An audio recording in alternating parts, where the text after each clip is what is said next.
Author's note: this is my entry into Ruckus Quantum's Mystery Challenge. In 16 years of work as a detective, I had never seen something so bewildering.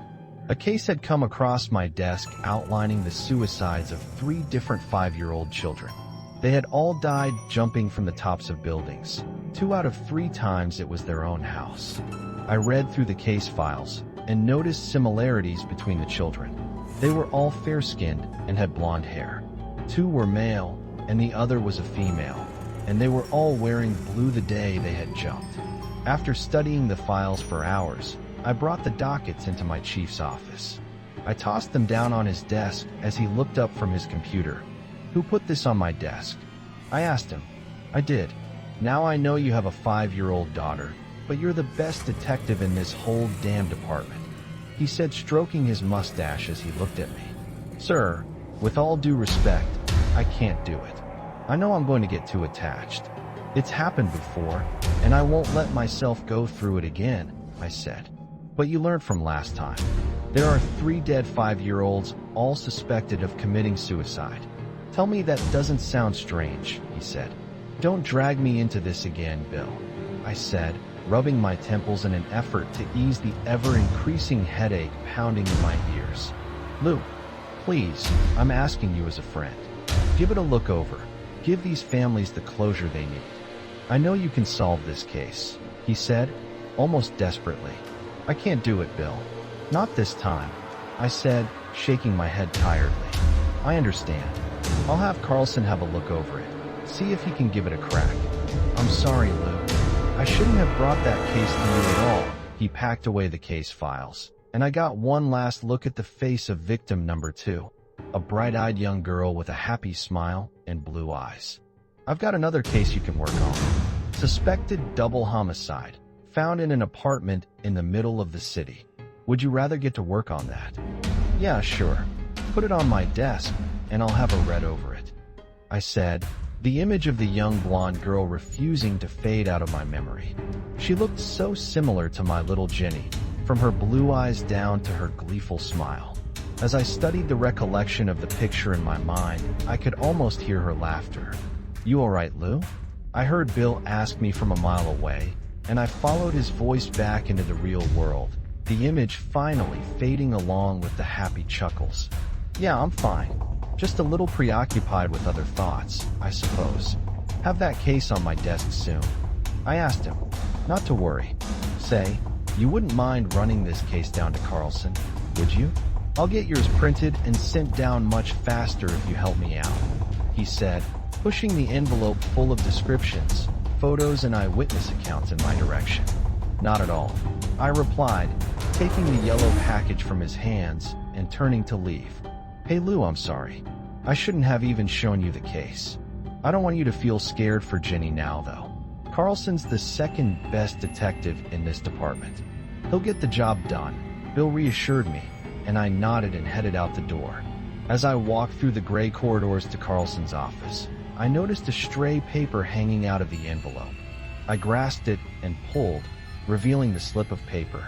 It was a handwritten suicide letter from one of the 5-year-olds. The handwriting was primitive and hard to understand. I walked and read, trying to decipher the first word when I found myself outside Carlson's office. I quickly stashed the paper into my pocket and walked through the door. "Chief's got a new case for you, Carlson. 3 5-year-olds, suspected suicides," I said, waltzing inside the roomy, dark office and throwing the files onto his desk.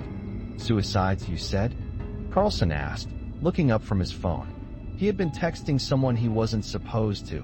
Judging by the way he quickly locked the phone and looked up, I couldn't believe Bill was leaving the case in this man's incapable hands. "Yeah, that's what I said. Suicides. Well, open and shut case then. If they killed themselves, what am I doing with the case?" he asked, seemingly confused. "You don't find it strange that 3 5-year-olds all jumped from buildings within the space of a few weeks?" I asked him, folding my arms over my chest. "Not really.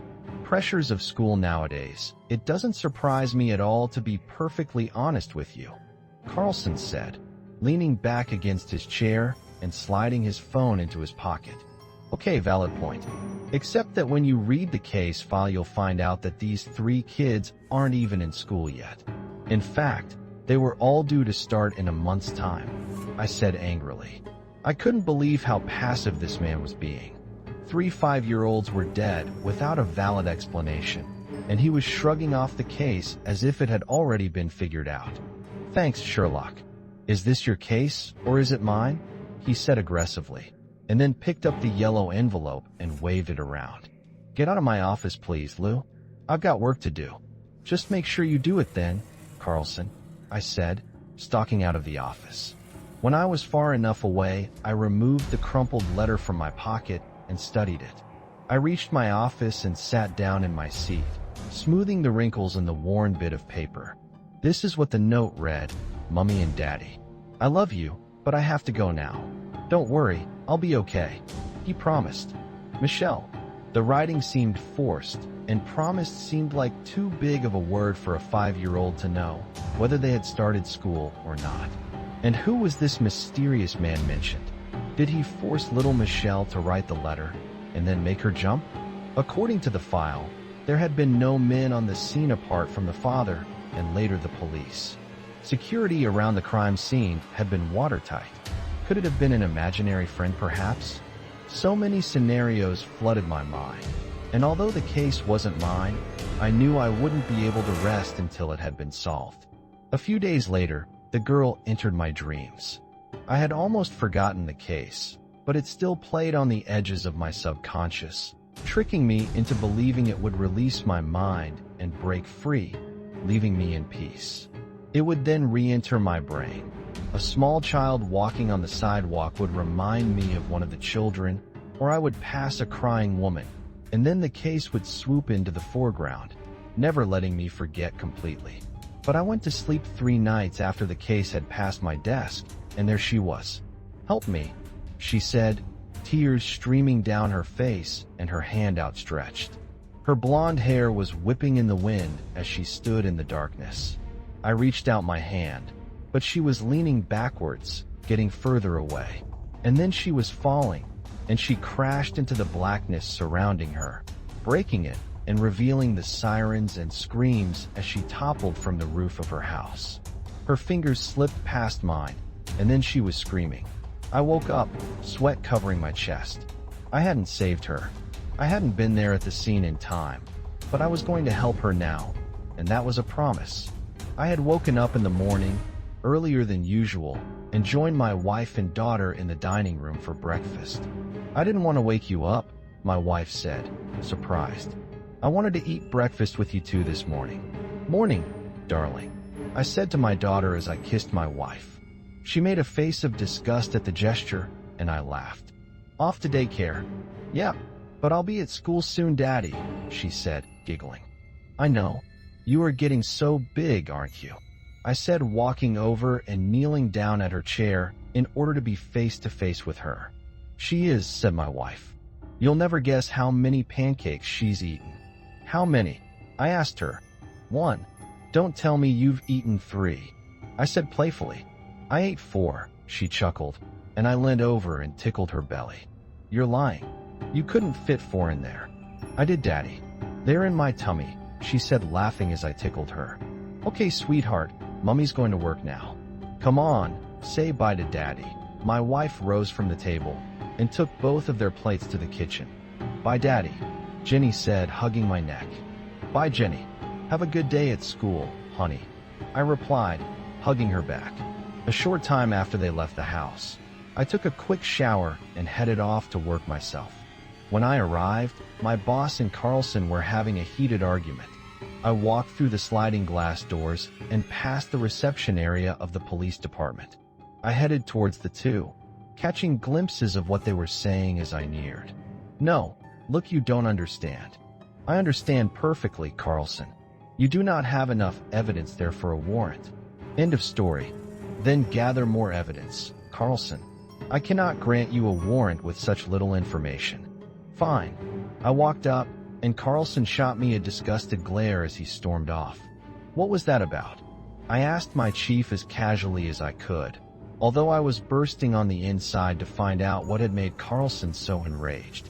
He wanted a warrant to search his suspect's house. He doesn't have enough information. Some delivery guy, I don't even think he did it. I was the first one on all of those crime scenes, you know. Lou, seeing those kids kill themselves, it just isn't right, he said tiredly. I hope he catches the bastard who did this. Me too. You don't think he will though, do you? I asked. No, Lou. I don't, he said as he walked off. I wish I did. I walked into my office. The double homicide case was sitting on my desk. I stared at it for a long time, but I couldn't open it. My brain would only let me focus on one thing at a time, and that case was killing me. I pulled out my chair, turned to my computer, and searched the database for the 3 victims.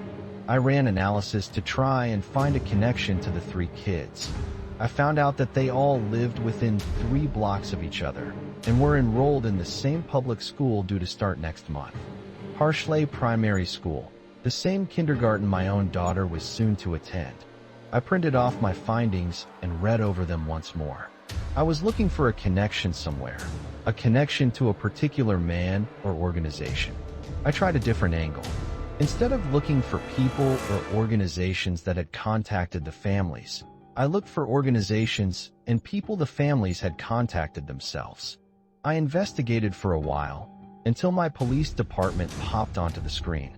All 3 children had been enrolled into the Stranger Danger interactive seminar, which had been held by my department at the beginning of the year.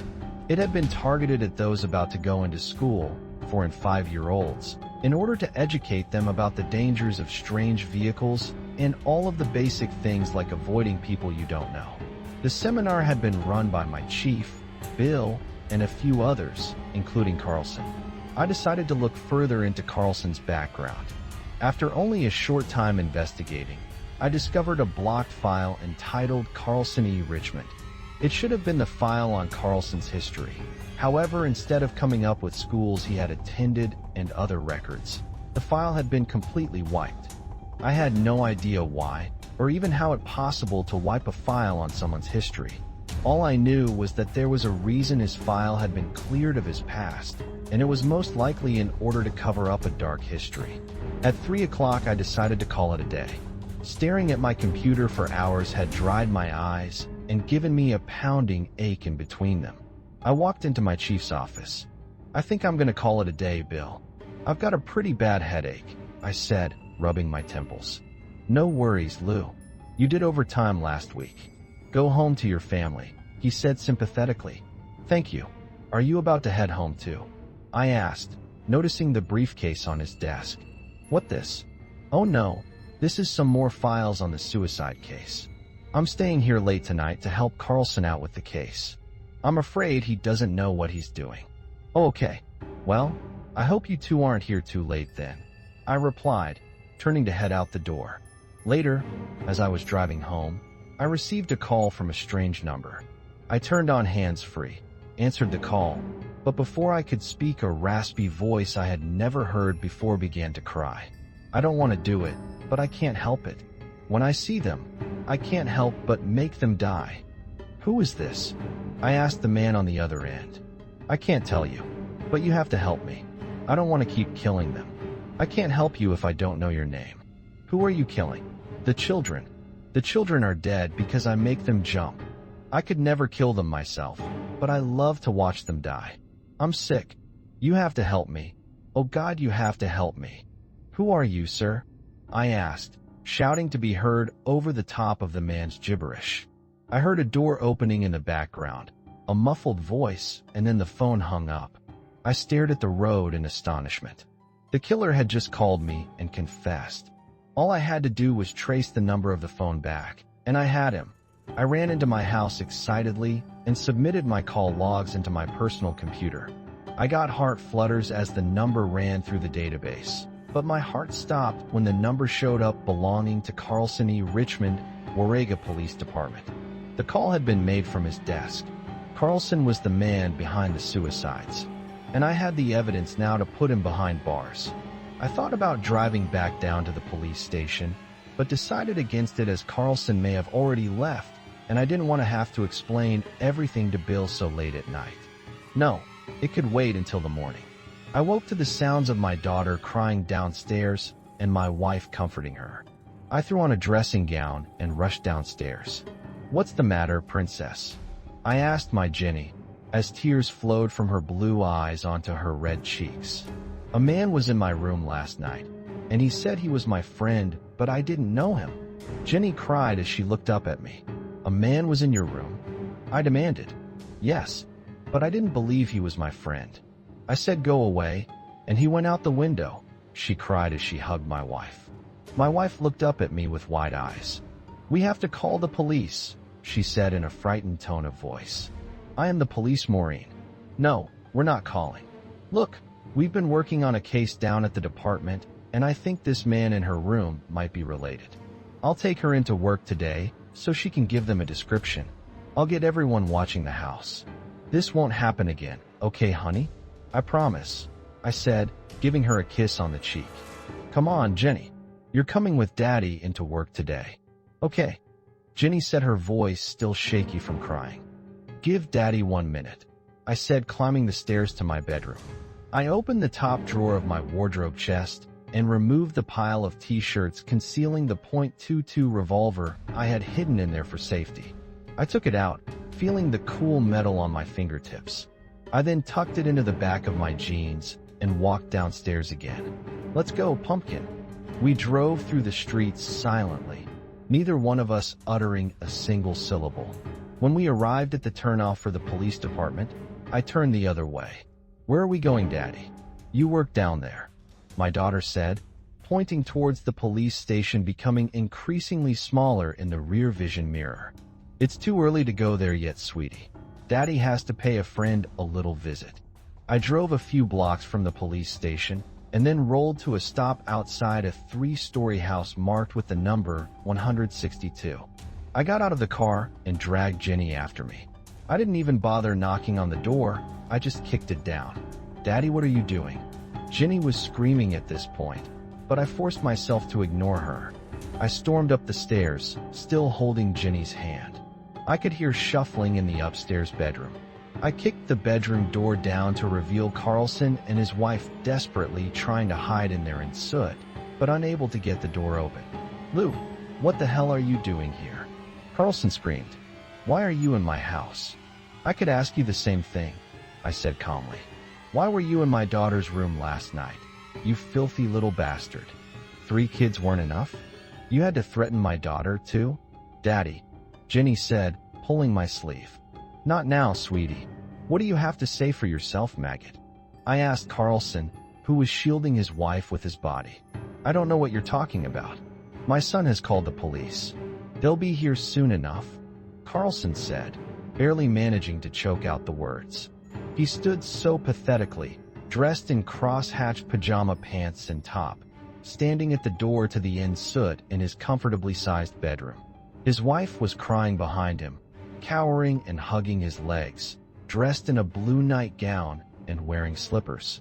"Bullshit. You know exactly what I'm talking about.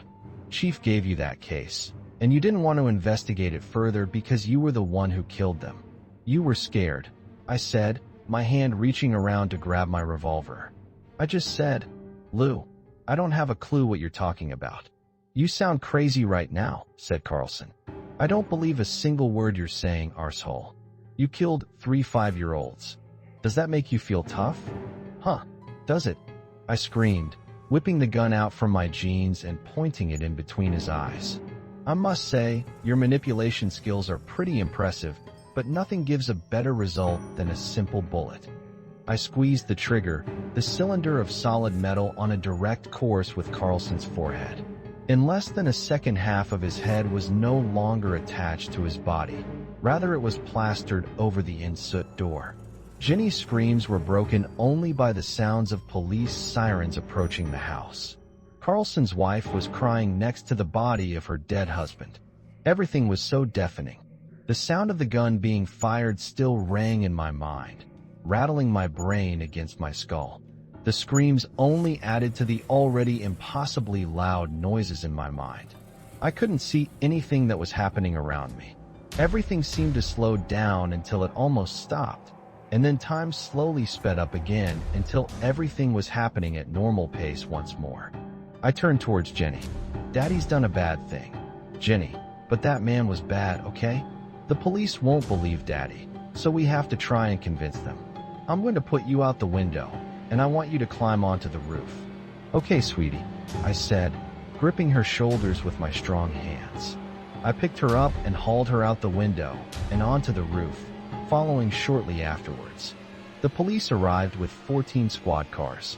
They must have called everyone in the immediate area to come to Carlson's house, but they were too late. I had killed him, but in killing him I had saved so many, including my own daughter. I had to think about that aspect, and only that aspect, because otherwise I would die with a guilty conscience. My chief, Bill, stepped out of one of the cars with a megaphone. Lou, come down immediately. We've got the whole area surrounded. Stop scaring little Jenny. We can end all of this right now. Carlson was a murderer. He was the one who killed those children. If I come down, you have to promise to take my evidence into account at trial. I will not go to jail for this, Bill. I called down to them. You know I can't promise you that, Lou. Just come down and I'll see what I can do, he replied. That's not good enough, Chief. I can't come down and you know it. I turned to my daughter. Fear had overcome her and filled her crystal blue eyes. I almost cried. Sweetie, we have to go now. We have to leave these people behind. We're going to a better place. Because the nasty people down there won't believe the truth. They think that Daddy is a liar, and we have to prove them wrong, I said reassuringly. But what about Mummy? I don't want to leave her behind, Daddy. Jenny cried. Look, leave her a damn note then. I screamed angrily at her, thrusting a piece of paper and pen into her hands. Tell her you're going to be okay. Tell her I said so. I said, calming down. You promise, Daddy? Jenny asked in her sweet little voice. I couldn't lie to a face like that, sweetheart. Now quickly write the note. We have to go, I said, my anger fading. I couldn't stay angry at Jenny for long. Dear Mummy, I love you. I'm sorry I have to leave you, but I'll be okay. He promised. Love, Jenny. Is that okay, Daddy? Jenny read aloud as she wrote, and I nodded my head as I stared down at the 14 police cars below the building. The jig is up, Lou. We know you shot him. Come down. Don't do this to your daughter. We know this isn't what you want, said Bill, speaking into a megaphone. Oh, you know that, do you, Bill? I screamed down at my former chief. Do you know that like you knew it wasn't Carlson who had forced those kids to jump? It wasn't their teacher, and you know it's true, you son of a bitch. Please, Lou, I'm asking this as your friend. You don't need to do this. You are being irrational. Bill calmly spoke into the megaphone, and then lowered it at his side so he could look directly at me. His eyes were so convincing, but the truth was more overpowering. I can't do it, Bill. Not this time, I whispered, grabbing Jenny's hand. I turned to face her. Are you ready, darling? What's on the other side, Daddy? Jenny asked, the tears welling once more in her precious blue eyes. Will I see Mummy again? Of course you will, darling. She'll meet us there soon enough.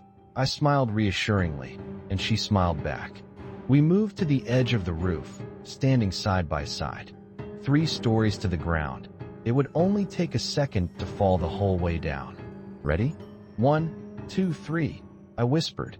Daddy, wait, Jenny said, slipping her hand out of mine. She motioned for me to lean down closer to her, and then she whispered in my ear. I can't. The man with the mustache was in my room last night, and he said I had to do it by myself or it won't work. I'm sorry, Daddy. Jenny's eyes welled again, and then her little hand moved to my leg and pushed. Although I knew it only took 1 second for me to reach the ground, I thought about a lot of things. I thought about how my daughter was soon going to die. I thought about how I had murdered an innocent man. I thought about my wife who was soon to be without a family. I thought about a lot of things in that last second. But there was one name that stood out from the rest of my thoughts that made me want to cry. The sick bastard who had forced those children to jump and was going to kill my daughter. The evil, plotting murderer who had taken so many lives and destroyed even more. The only reason I screamed as I fell was because within me so much hatred and anger had been evoked as I thought of that one name. Written by Natalo. Content is available under CC by SA.